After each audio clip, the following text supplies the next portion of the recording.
Salve, salve, amigos!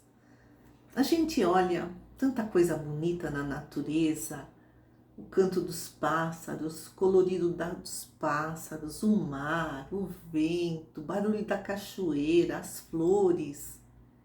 Será que a gente vê a presença de Deus em tudo isso? Será que a gente lembra que Ele é o Criador de tudo isso? A cada vez que a gente se admira com o que está ao nosso redor? É isso que nós vamos falar hoje. O espírito Joana de Ângeles, no seu livro Iluminação Interior, do Divaldo Pereira Franco, no capítulo 1, A Divina Presença, nos explica que tudo que nós observamos, tudo que nós contemplamos, nós podemos encontrar a presença de Deus. Na harmonia dos astros, embora eles estejam numa agitação constante, as estrelas nascem, morrem, Deus está lá numa harmonia perfeita. Os átomos, o infinitamente pequeno, tudo também está em constante movimentação, numa harmonia plena. E para que a Terra, ganhasse os seres vivos, a habitação dos seres vivos, para que fosse habitado pelos seres vivos, houve todo um cuidado, nessas condições geológicas, climáticas, e tudo se transforma incessantemente para melhor. Uma forma se desorganiza e outra melhor aparece.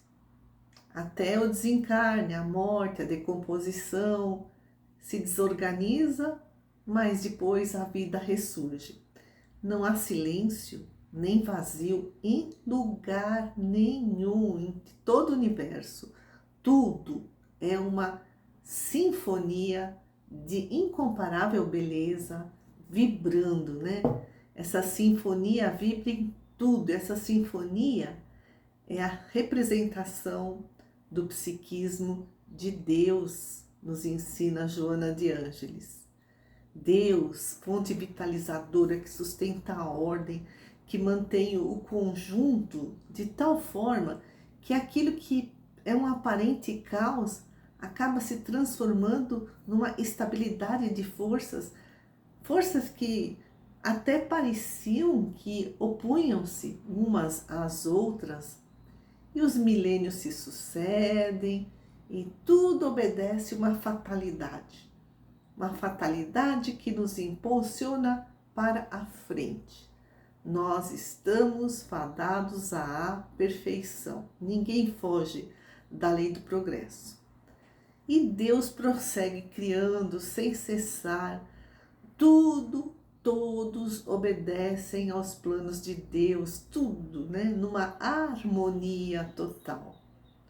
A doutrina espírita nos ensina que Deus é inteligência suprema, mas o nosso entendimento sobre Deus ainda não está pronto, nem temos o conceito definitivo do que seja Deus, porque esse conceito está em constante evolução, porque nós também estamos constantemente ampliando a nossa compreensão de tudo, nós também estamos evoluindo.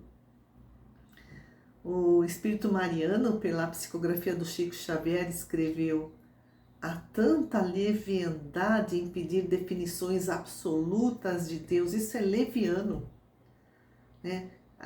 Pedir essa definição absoluta de Deus através da mente humana é uma leviandade, é como uma loucura, É a mesma loucura em exigir que o oceano se acomode nas dimensões de uma taça.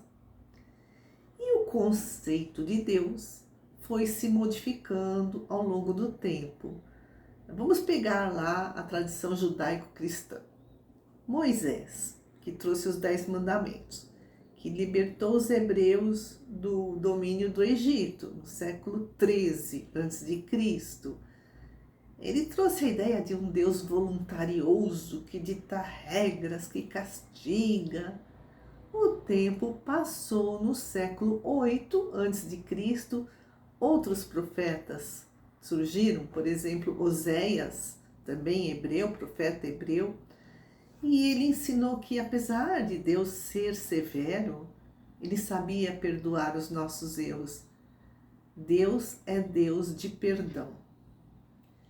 Um século depois, século 7 a.C., Amós e Elias. Esses dois profetas nos trouxeram, ampliaram o nosso conceito, o nosso entendimento sobre Deus. O Amós foi um profeta judeu que lutou muito pela justiça social, pelo direito de terra, teto, trabalho. Ele dizia: Deus é severo, mas é justo.